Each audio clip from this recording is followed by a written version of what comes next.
کوئی بھروسہ دنیا کے اسباب پر، مادی ذرائع پر نہ ہو، نہ اپنی قوتوں اور صلاحیتوں پر ہوگا وہ جو اللہ چاہے گا۔ محنت ہمیں کرنی ہے اپنی امکانی حد تک، اعدوا لهم ما استطعتم، جتنی بھی استطاعت ہے دشمن کے مقابلے کے لیے ساز و سامان فراہم کرو، اسلحہ فراہم کرو، گھوڑے تیار رکھو، سب کچھ کرو، لیکن کبھی یہ نہ سمجھنا کہ ان اسباب و وسائل سے نتیجہ برآمد ہوگا۔ نتیجہ اللہ کی مرضی سے برآمد ہوگا۔ توکل تمہارا اللہ کی ذات پر ہونا چاہیے۔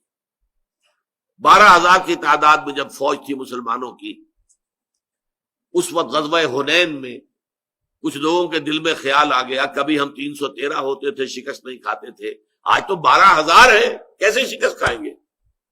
اور ہوا کیا وہاں؟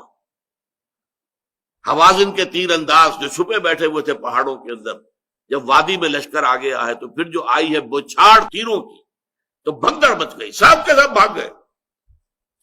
بعض روایات میں تو آتا ہے حضور کے پاس صرف 30 یا 40 افراد رہ گئے۔